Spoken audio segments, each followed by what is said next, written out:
5 times Mark Cuban crossed the line. Before we start, I would want you to hit that red subscribe button so that you never miss out on any of our videos. Hey guys, what's up? Welcome back to Filmtastic.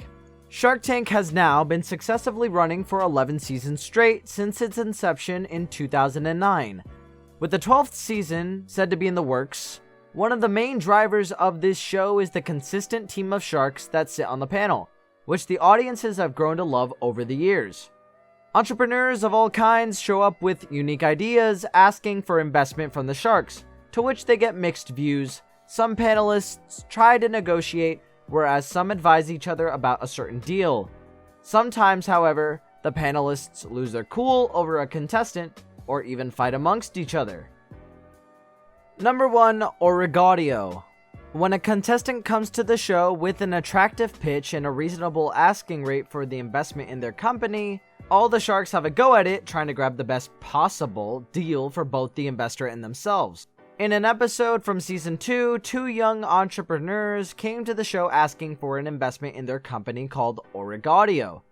Their product was a device which made any hollow object into a loudspeaker. The sharks found it to be very lucrative as something to invest in. Just like always, when all sharks are into something, things get heated up as soon as possible. Mark, however, was the first one to get hot-headed as he started to divert the anger he had for other panelists towards the contestants.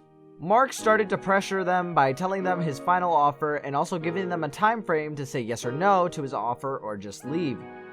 Mark's attitude left the contestants confused, and they were not able to communicate confidently after that. Number 2, Unprepared.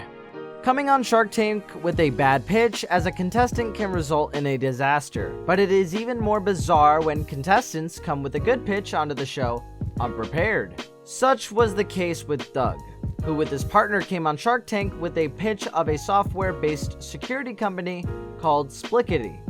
Mark Cuban was furious after the duo finished their demonstration. He did not like the way they presented their pitch, and after seeing the software design, he went on to ask them if they were the ones who had designed it. To which Doug replied, "No, it was our team of designers who did it for us." After hearing this, Mark went on to ask them if they had any software background, and unsurprisingly, Doug replied, "No, we do not have a technological background at all." This left Mark laughing out loud while also mentioning how the hackers would be laughing right now after knowing that an incomplete and incompetent security software like this is out there. It would be easily hacked. This was insulting to the contestants, but oh well. They should have been coming prepared for something like this. Number 3, no nicknames for Mark. Brian and Mark went to Shark Tank back in season 4 with a pitch called Bag Bowl. One of the contestants who go on the show try to be respectful and follow a more formal approach towards the sharks in hope of striking a deal with one of them. However, Mark and Brian had other ideas on how they wanted to communicate with the panelists, so what they did was starting to give out nicknames to the sharks one by one. This can be categorized as socializing or relaxing up the mood in the room a little bit, but when it comes to Mark Cuban, it was a no-go. The contestants went on to give Mark Cuban the nickname Cubes, to which he reacted in the only way he can. Call him childish, but he decided to pull out the negotiations with the contestant due to the fact that they gave him a nickname. He did not welcome that approach at all, shattering the dreams of Brian and Mark striking a deal with the Mark Cuban. Number 4, Deal or No Deal.